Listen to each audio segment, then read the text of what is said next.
Hello students. In today's class we start the new chapter that is called the balance of payment of class 12th. ये बहुत important chapter है from MCQ point of view. The first question of this chapter is what is balance of payment? क्या होता है बेटा balance of payment? What is balance of payment? Balance of payment, it is an accounting statement. The key point is it is an accounting statement that provides a systematic record of all economic transactions between the resident of a country and the rest of the world.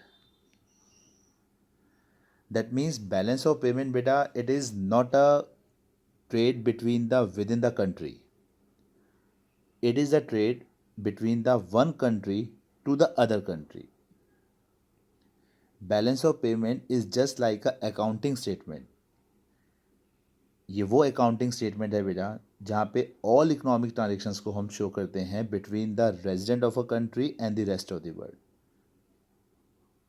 That means India का suppose India का USA के साथ, India का Japan के साथ,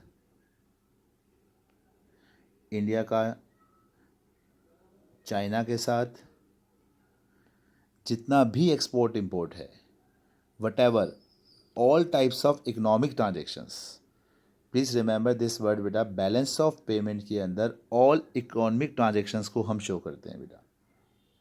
economic transactions means those transactions which are related in terms of money.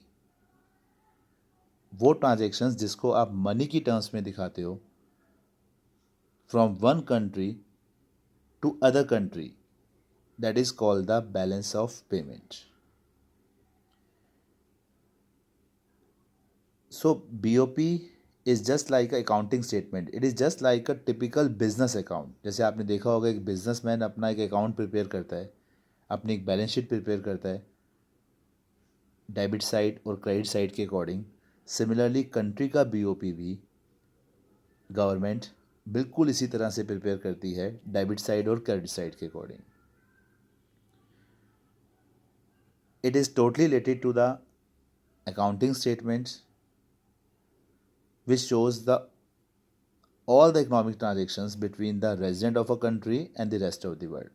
आज आप foreign country के साथ कुछ आप एक्सपोर्ट या इंपोर्ट कर रहे हैं बेटा, और गवर्नमेंट अदर नेशंस के साथ कुछ export import borrowings whatever जो भी ट्रांजेक्शन्स कर रही है इन टर्म्स ऑफ मनी में, it is known as the balance of payment. जैसे बैंक्स जो हैं, आपने देखा है बैंक्स अपनी सो मेनी ट्रांजेक्शन्स करते हैं बेटा. डेली लाइफ के अकॉर्डिंग बैंक के पास कई बार पैसा आता है, कई बार पैसा उसका जाता है बेटा. एक पासबुक के अकॉर्डिंग बैंक की एंट्रीज की जाती हैं. हम सबको आपको पता है ना, एक पासबुक मिलती है बेटा बैंक की ट्रांजेक्शन्स के लिए. तो पासबुक में क्या मेंशन होता है, कितना पैसा आया कितना पैसा गया. दैट मीन्स क्रेडिट साइड और डेबिट साइड पासबुक में यही शो किया जाता है बेटा. क्रेडिट साइड ऑल इनफ्लो, जितना भी पैसा आ रहा है बेटा वो क्रेडिट साइड में शो किया जाएगा. डेबिट साइड में ऑल आउटफ्लो, जो पैसा जा रहा है बेटा वो कहाँ शो करोगे, डेबिट साइड में. तो जैसे हमारी पासबुक प्रिपेयर बनती है, सिमिलरली बिल्कुल वैसे ही कंट्री का बीओपी गवर्नमेंट प्रिपेयर करती है. इस डेफिनेशन में बेटा टू की टर्म्स हैं. नंबर वन की term is known as it is an accounting statement. The most important word, it is called the accounting statement. क्योंकि इसके लिए एक अकाउंटिंग स्टेटमेंट का वर्ड यूज़ किया गया बेटा, दैट मीन्स ये टोटली अकाउंट्स के अकॉर्डिंग ही प्रिपेयर किया जाता है, डेबिट साइड और credit side. All inflow shown on the credit side. Credit side means all inflow, पैसा आ रहा है मनी, हम उसे क्रेडिट साइड में शो करेंगे, और अगर पैसा जा रहा है तो हम उसे डेबिट साइड में शो करेंगे.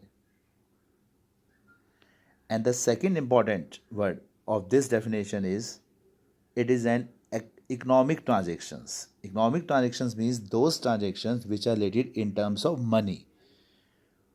वो ट्रांजेक्शन्स जिसको आप मनी की टर्म्स में दिखाते हैं बेटा from one country to other country, it is called the balance of payment. हर कंट्री दूसरी कंट्री के साथ सो मेनी इकोनॉमिक ट्रांजेक्शन्स करती है, ये आप सबको पता होगा। हमारी कंट्री में एक्सपोर्ट इंपोर्ट हो रहा है, that means visible items of goods, invisible items, services, purchase of assets और liabilities, that means so many economic transactions. एक कंट्री दूसरी कंट्री के साथ अनलिमिटेड इकोनॉमिक ट्रांजेक्शन्स करती है और गिवन पीरियड ऑफ टाइम के अकॉर्डिंग। तो वो सारी ट्रांजेक्शन्स जिसे आप इकोनॉमिक में, दैट मीन्स मनी की टर्म्स में आप दिखा सकते हैं, शो कर सकते हैं, it is a part known as the balance of payment.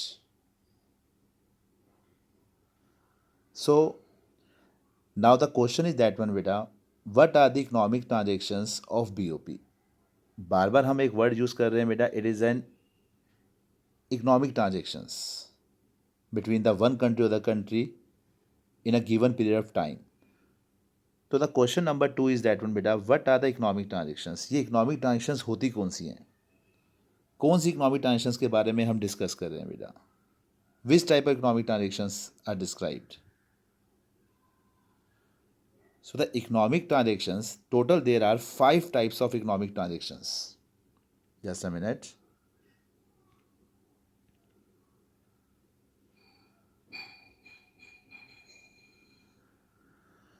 Total, there are 5 types of economic transactions between the one country to the another country.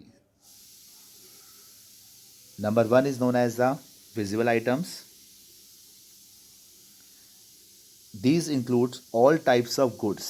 Visible item means all types of goods between the one country to other country. Visible item means export of goods and import of goods. एक country दूसरी country के साथ every day so many export import करती है बेटा, एक particular period of time के अंदर। तो export of goods and import of goods always shown in the visible item. Visible item means physical goods, it's a tangible things, tangible goods which are exported and imported. Visible item के लिए एक सबसे important thing हमें ये भी याद रखना है बेटा कि विजिबल आइटम जो हमारे हम डिस्क्राइब कर रहे हैं यहाँ पे, these are those item बेटा। visible item means all types of goods from one country to other country. The key point is goods. Visible item stands for goods from one country to other country, and this is also include बेटा the movement of such items. Visible item is also known as the बेटा those item which is movable, those goods which is movable from one country to other country. ये बहुत important entry हम discuss करने जा रहे हैं बेटा। हम नॉर्मली लर्न कर लेते हैं बेटा visible item, that means goods, export and import of goods.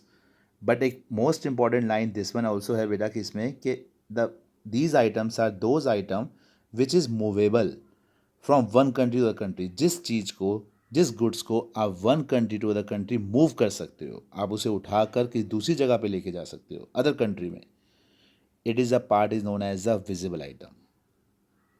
That means machinery, purchase of machinery, ये बोर्ड का क्वेश्चन है, ध्यान रखना।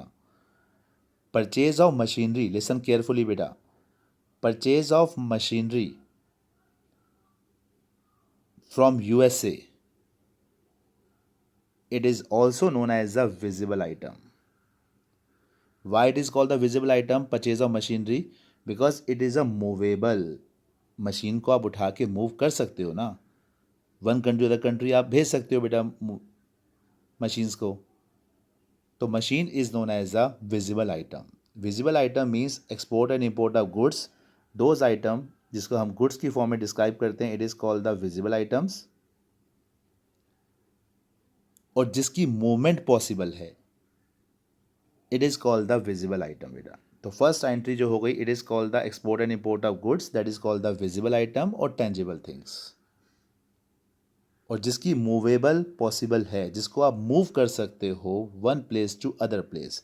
सपोज इंडिया से, इंडिया जो है यूएसए से बेटा मशीन को इंपोर्ट कर रहा है बेटा, इंपोर्ट किस चीज़ को इंपोर्ट कर रहा है, मशीन को।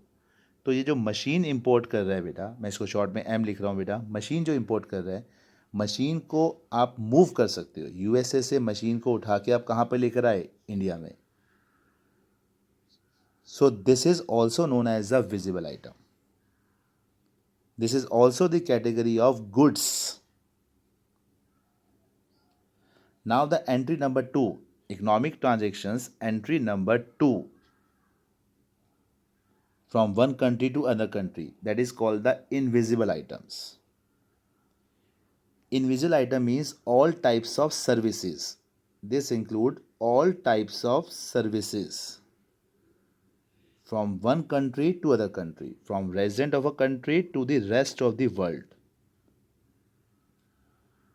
अब सर्विस के बारे में तो आप सबको नॉलेज होगी बेटा। एक कंट्री दूसरी कंट्री के साथ सो मेनी सर्विसेज की फॉर्म में वर्क करती है। आज अगर आप गुड्स की फॉर्म में ट्रांजेक्शन्स कर रहे हैं बेटा from one country to other country, तो उस गुड्स को one place to other place पहुंचाने के लिए जिस भी टाइप की सर्विसेज यूज़ की जाती हैं, it is called the invisible item. Generally we divided the services into 3 types such as shipping, banking, insurance. The short form is this one is known as a SBI, shipping, banking, insurance. Although service बेटा बहुत सारी होती हैं, एक country का दूसरी country के साथ सर्विसेज सो मैनी होंगी बेटा, but generally we use the 3 type of services जो हम सबको पता है बेटा। अगर आप one country other country work कर रहे हैं, कोई एक्सपोर्ट इंपोर्ट गुड्स का कर रहे हो, तो उसमें सर्विसेज जैसे एज अ शिपिंग के थ्रू सामान one country to other country जा रहा है। बैंकिंग, बैंक्स इसमें इन्वॉल्व होते हैं, आपकी मनी जो पैसा आपके पास आएगा जाएगा वो बैंक के थ्रू ट्रांजेक्शन्स होंगी।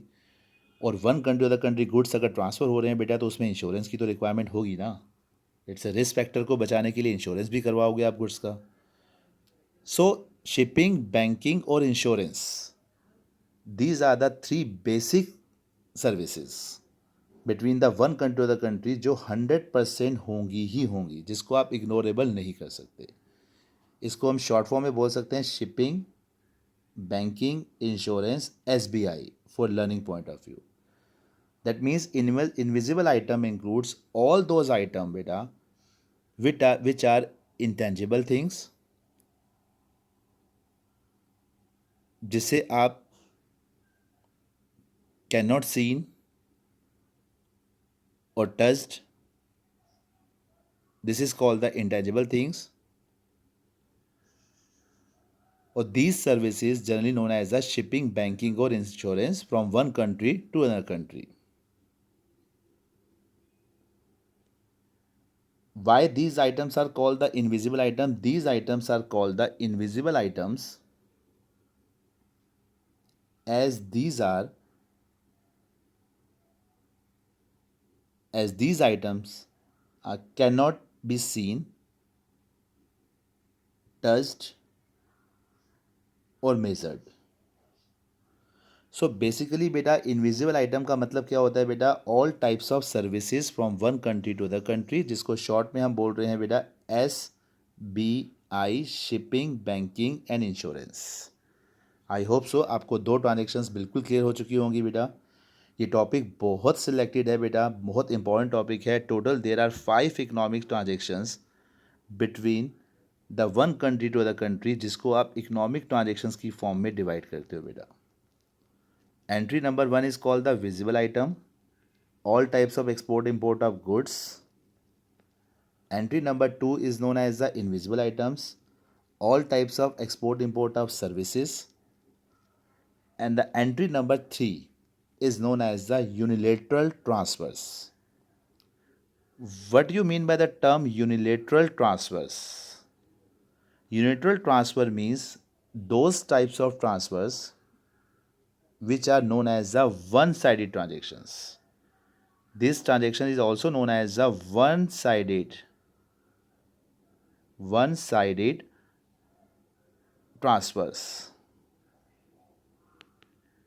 such as gifts, charity, donation from one country to other country. एक कंट्री का दूसरी कंट्री के साथ so many unilateral transactions होती हैं। Unilateral, uni means one. The simple word जो नेम है वही उसका काम है बेटा। यूनी का मतलब क्या हो गया? One. That mean one side transactions. एक कंट्री का दूसरी कंट्री के साथ जितना भी वन साइड ट्रांजेक्शन्स होते हैं बेटा, वो ऑल ट्रांजेक्शन्स हम यूनिटल ट्रांजेक्शन्स के फॉर्म में डालेंगे बेटा. अब there are so many one side transactions हैं बेटा from one country to other country, like gifts, charity, donation.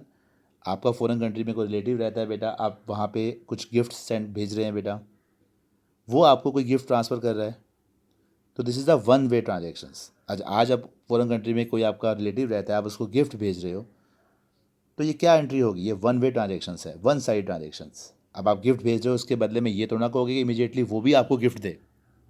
अरे गिफ्ट दे रहे हो बेटा, उसके बर्थडे है सपोज कर लो, फॉरेन कंट्री में आपका कोई रिलेटिव रहता है, आपका ब्रदर, आपके सिस्टर रहते हैं, आप वहाँ पे उनके बर्थडे पे गिफ्ट यहाँ से इंडिया से भेज रहे हो, सेंड कर रहे हो, तो आप इमीडिएटली थोड़ा ना एक्सपेक्ट कर लोगे कि वो भी आपको इमीडिएटली गिफ्ट भेजेंगे बेटा. हाँ, जब आपका बर्थडे आएगा तो आपको भी गिफ्ट भेज देंगे, तो फिर वो आपसे एक्सपेक्ट नहीं करेंगे कि आप रिटर्न में इमीडिएटली उनको गिफ्ट दो. तो this is the one way transactions, इसको हम वन साइड ट्रांजेक्शन बोलते हैं बेटा. जैसे एक इंडिविजुअल वन कंट्री का अदर कंट्री के साथ कोई वन वे ट्रांजेक्शन्स कर सकता है, ऐसे गवर्नमेंट भी तो कर सकती है बेटा. गवर्नमेंट सो मैनी रिलीफ की फॉर्म में, अभी जैसे कोविड-19 चल रहा है बेटा, तो कोविड के टाइम पीरियड में इंडियन गवर्नमेंट को फॉरेन कंट्री से सो मैनी रिलीफ पैसा मिला होगा पीएम केयर फंड के अंदर अदर नेशन से. तो ये ट्रांजेक्शन किस में आएंगी? यूनिटल ट्रांजेक्शन्स के अंदर, one country to other country. ऐसी इंडियन गवर्नमेंट ने भी बेटा फॉरेन कंट्री में कुछ पैसा रिलीफ की फॉर्म में अदर नेशंस को दिया होगा. जिस कंट्री में पैंडमिक सिचुएशन बहुत ज़्यादा हो गई होगी, वहाँ इंडियन गवर्नमेंट ने कुछ पैसा ट्रांसफ़र किया होगा एज अ हेल्प के बेसिस पे. This is also called the unilateral transactions. पैसा आ रहा है तो क्रेडिट साइड, जा रहा है तो डेबिट साइड. इस बात का ध्यान रखना है इस चैप्टर में. The most important thing, Indian government relief की फॉर्म में पैसा भेज रही है फॉरेन कंट्री में, कहाँ शो करोगे? डेबिट साइड, पैसा जा रहा था. फॉरेन कंट्रीज़ इंडिया को रिलीफ की फॉर्म में पैसा सेंड कर भेज रही हैं बेटा, कहाँ दिखाया जाएगा? क्रेडिट साइड, पैसा आ रहा है हमारे पास. तो जब कोई नेचुरल क्लैमिटी आ जाती है बेटा, जस्ट लाइक अर्थक्वेक, फ्लड, कुछ ऐसी बड़ी बिग प्रॉब्लम्स आ जाएं, पैंडेमिक सिचुएशन आ गई जैसे कोविड-19 टाइम पीरियड में, तो सो मैनी यूनिटल ट्रांजेक्शन्स होती हैं one country to the country, जिसको हम वन वे ट्रांजेक्शन्स बोलते हैं बेटा, वन साइड ट्रांजेक्शन्स, ट्रांसफर्स. तो this is called the unilateral transfers. Now, the next entry is known as the capital transfers. Entry number 4, capital transfers. ये सबको पता होगा बेटा, कैपिटल का वर्ड ही एक बिगर वर्ड है. Capital transactions means, transfer means वो transverse which are related to the assets or liabilities. Those transfers which are related to the assets or liabilities from one country to the country. Assets such as land, assets such as shares, assets such as firm. आप foreign country में कोई firm purchase कर रहे हैं बेटा, it is a part of assets. आप foreign country में कोई लैंड परचेज कर रहे हैं, एसेट. आप किसी कंपनी के शेयर्स परचेज कर रहे हैं, it is called the assets. Liabilities just like a loan, liabilities just like a borrowings, one country to other country. Indian government so many times other nation से borrow करती है बेटा, loan लेती है, तो किस किस अकाउंट, किस साइड जाएगा बेटा, कौन सी इकोनॉमिक ट्रांजेक्शन्स होगी? It is called the capital transfers. All type of transactions which is related to the assets or liabilities. Assets means your property, asset means land, share, firms. Three big word तो याद रख ही लो बेटा, land, share, firms. Liability means just like a borrowings or loan from one country to other country. So capital transfer is always shown on the assets or liability transactions जो हैं वो always shown on the capital transfers concept. Now the last entry, last but not least entry is known as income receipts and payment. Income receipts and payment.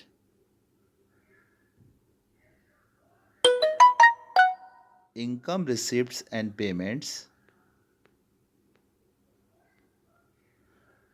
to and from abroad.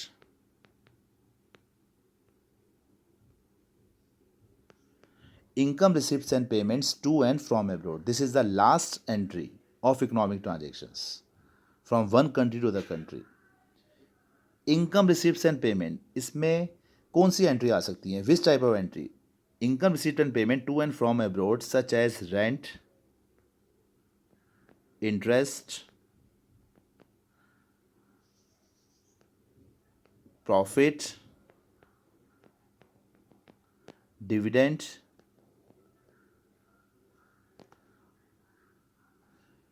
So this is known as the income receipts and payment to and from abroad. अब इस entry को हम कैसे समझें बेटा? Income receipts and payment को suppose कर लो आपने फॉरेन कंट्री में कोई लैंड परचेज की, तो वो लैंड किसका पार्ट होगा? शायद सबको पता होगा, फॉरेन कंट्री में लैंड परचेज कर रहे हैं बेटा, it is a part is known as the capital account. आप लैंड परचेज कर रहे हैं तो ऑब्वियसली वो कैपिटल अकाउंट का पार्ट है बेटा. अब सपोज कर लो उस लैंड को आपने दे दिया रेंट पर फॉरेन कंट्री के अंदर. खाली रख के क्या करोगे बेटा? लैंड को रेंट पे दे दो, कुछ इनकम ही आएगी ना. तो वो जो आपने रेंट दिया, रेंट पे वो लैंड जो दी, वो रेंट किसका पार्ट होगा? Income receipts and payment to and from abroad. Now suppose आपने फॉरेन कंट्री में कोई फर्म परचेज की, तो firm is a part. Firm किसका पार्ट होगा? कैपिटल अकाउंट का. Capital transfers, firm its assets. आप फॉरेन कंट्री में एक फर्म परचेज कर रहे हैं, it is totally related to an assets. उस फर्म से फर्म आपने स्टार्ट की फॉरेन कंट्री के अंदर, उससे आपको प्रॉफिट जनरेट होना स्टार्ट हुआ, तो वो प्रॉफिट आप किस में दिखाओगे बेटा? It is known as the income receipts and payment to and from abroad. तो ये जो इनकम आपके पास अर्न हो रही है, जो आपके पास आ रही है, या फॉरेन कंट्री में इनकम आप दे रहे हो बेटा, वट एवर अपोजिशन एंट्री, तो ये इनकम की फॉर्म में जो एंट्री हम शो कर रहे हैं बेटा, these entries are known as the factor income. इसका अदर नेम होता है बेटा फैक्टर इनकम. बहुत कम स्टूडेंट्स को पता होता है बेटा. This is called the factor income. Factor income होती है for land, labour, capital, entrepreneurship से. लैंड को उसके बदले में क्या मिलता है बेटा? रेंट. लेबर को उसके बदले में क्या मिलता है? वेजेस और सैलरीज. कैपिटल, अगर आप कैपिटल लगा रहे हो बेटा फॉरेन कंट्री में, या फॉरेनर्स इंडिया में कैपिटल लगा रहे हैं, तो क्या मिलेगा? Rate of interest. और आप एंटरप्रेन्योर के बेसिस पे काम कर रहे हैं, बिजनेसमैन के बेसिस पे, तो आपको क्या मिलेगा? Profit. So there are 4 types of factor service. उस फैक्टर सर्विस के बदले में जो फैक्टर इनकम जनरेट हो रही है, रेंट, इंटरेस्ट, प्रॉफिट की फॉर्म में और वेजेस की फॉर्म में, सैलरीज की फॉर्म में, this is called the income receipts and payment to and from abroad. I hope so last entry आपको क्लियर हो चुकी होगी बेटा इस टॉपिक की. सो द लास्ट एंट्री जो हम शो कर रहे हैं बेटा, that is called the income receipts and payment to and from abroad. Income receipts and payment, मैं अभी शॉर्ट में लिख रहा हूँ, अभी आपको लिख के दिखा दिया था सारा proper. Income receipts and payment, receipts and payments. Income या तो आप रिसीव करोगे फॉरेन कंट्री से, किस फॉर्म में रिसीव करोगे? रेंट. अगर आपकी लैंड है फॉरेन कंट्री में, तो लैंड तो कैपिटल अकाउंट में आएगी बेटा, श्योर कैपिटल ट्रांसफर का पार्ट है, बट उस लैंड से जो रेंट आ रहा है वो इनकम रिसिप्ट एंड पेमेंट का पार्ट होगा. Interest, profit. फॉरेन कंट्री में अगर आपने कोई फर्म परचेज की है बेटा, तो फर्म किसके अंदर आएगी? Firm is total capital transfer का पार्ट है, इट्स योर एसेट्स. बट उस फर्म से जो भी आपके पास प्रॉफिट आ रहा है, जनरेट आप कर रहे हो, it is known as the income receipts and payment to and from abroad.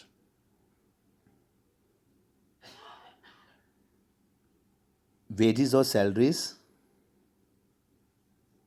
Wages, salaries, that means suppose कर लो यहाँ से आप फॉरेन कंट्री में चले गए, वहाँ जाके आप कुछ बिजनेस, आप कुछ किसी के यहाँ जॉब कर रहे हैं बेटा, तो जो आपके पास सैलरी आ रही है बेटा, वो सैलरी आप रिसीव कर रहे हो बेटा, this is called the income receipts. So this is known as these all entries बेटा, इनकम रिसिप्ट्स एंड पेमेंट की जितनी भी एंट्रीज हैं बेटा, these all entry are called the factor payments और this is called the factor income. इस point को हम अदर फॉर्म में बोल सकते हैं बेटा, this is called the factor services, factor income receipts and payment बेटा, this is called the factor services. Factor services like land, labour, capital, entrepreneurship, उसके बदले में जो आपको पेमेंट की जाती है, लैंड को उसके बदले में ऑलवेज क्या मिलता है, रेंट। लेबर को उसके बदले में क्या मिलता है बेटा, वेजेस और salaries.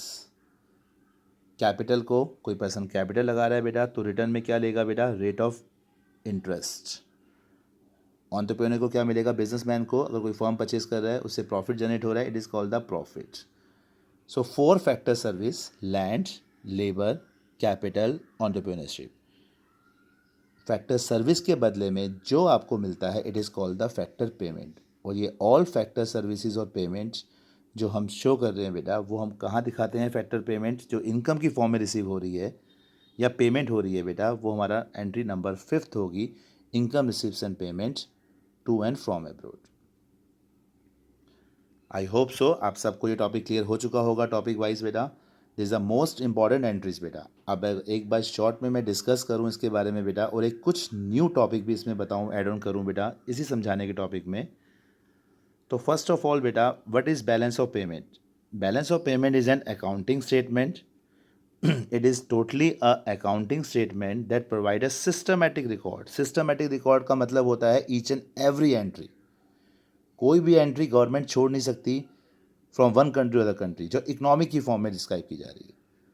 So BOP is an accounting statement that provide a systematic record of all economic transactions between the resident of a country and the rest of the world in a given period of time. एक particular time period के अंदर one country to the country जितना भी other Nations के साथ हम economic transactions कर रहे हैं बेटा, इन टर्म्स ऑफ मनी की फॉर्म में, it is the part known as a BOP, balance of payment, and it is an accounting statement. ये पूरा अकाउंट्स के अकॉर्डिंग प्रिपेयर किया जाता है। दैट मीन्स इसकी 2 साइड्स होंगी, credit side, debit side. Credit side means all inflow, पैसा आ रहा है तो credit side, all inflow are shown on the credit side, money आ रही है तो। And debit side means all outflow, पैसा जा रहा है तो हमारा आउटफ्लो साइड होगा बेटा। आपने मनी को देखना है बेटा, मनी इनफ्लो है, इनफ्लो क्या है, मनी, पैसा आ रहा है तो क्रेडिट साइड, पैसा जा रहा है तो डेबिट साइड बेटा, मनी आउटफ्लो हो रही है बेटा तो debit side. And there are 5 transactions जो अभी हमने रिवाइज किए हैं बेटा, 5 ट्रांजेक्शंस ऑफ BOP। और इवन ये फुल चैप्टर, ये पूरा चैप्टर बेटा 5 ट्रांजेक्शंस के आसपास रोटेट हो रहा है। हम इस चैप्टर को इतनी बेस्ट फॉर्म में करेंगे बेटा, each and every entry, but ये ध्यान रखना कि ऑल ट्रांजेक्शंस जो हैं हमारी 5 पार्ट्स में रोटेट होंगी।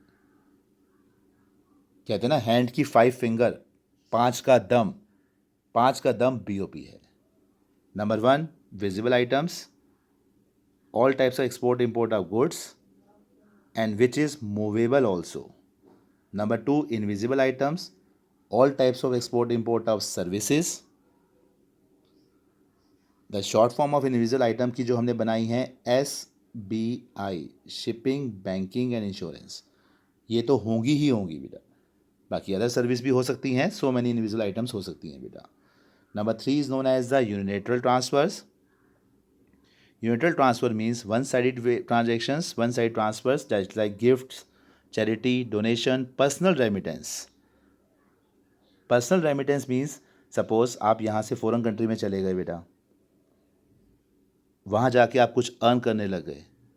अब अर्न करने के बाद सपोज 12th क्लास के बाद यहाँ से आप फॉरेन कंट्री में चले गए या कॉलेज करने के लिए, और वहाँ पे साइड बाय साइड आप कुछ अर्न भी करने लग गए, और जितना भी आप अर्न कर रहे हैं उसका कुछ पार्ट आप इंडिया में ट्रांसफ़र कर रहे हैं, अपने पेरेंट्स को भेज रहे हैं बेटा, this is called the personal remittances. So ये वन साइडेड ट्रांजेक्शन्स हैं, one way, gift, charity, donation etcetera. Capital transfer means transfer of assets and liabilities. ये सिंपल वर्ड है बेटा, कैपिटल ट्रांसफर का मतलब ट्रांसफर एसेट्स और लाइबिलिटीज जो भी एंट्री होंगी वो कैपिटल ट्रांसफर का ही पार्ट मानी जाएंगी। एसेट्स और liability, assets such as land, assets such as property, assets such as firms. आप फॉरेन कंट्री में फर्म परचेज कर रहे हैं, किसका पार्ट होगा? कैपिटल का। कोई लैंड परचेज कर रहे हो, कैपिटल का।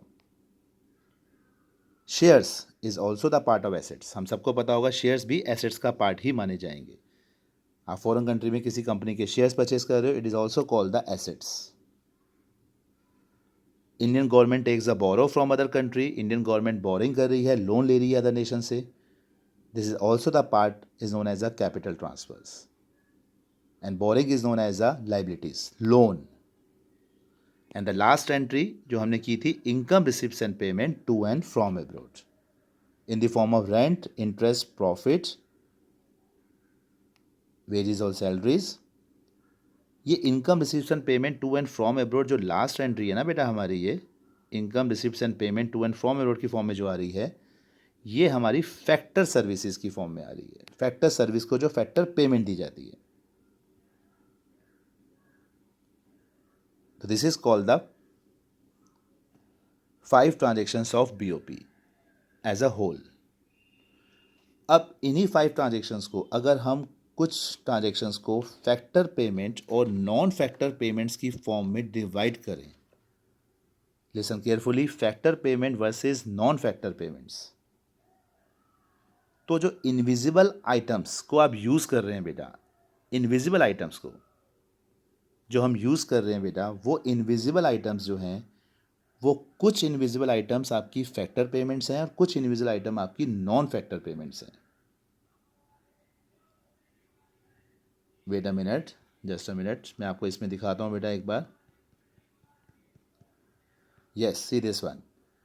किस ट्रांजेक्शन्स को आप फैक्टर पेमेंट बोल सकते हैं, किस ट्रांजेक्शन्स को आप नॉन फैक्टर्स पेमेंट्स बोल सकते हैं? फैक्टर इनकम वो होती है जो फैक्टर सर्विस के बदले में आपको दी जाती है, तो वो हमारी एंट्री लास्ट है। Income receives and payment to and from abroad, this is called the factor income और payment. While invisible item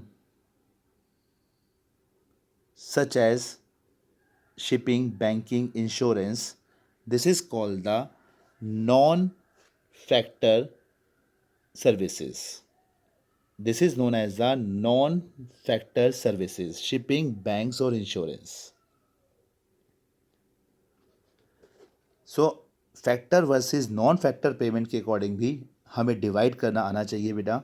first entry, visible item, 100% sure, export import of goods. Entry number 2, that is called the invisible item.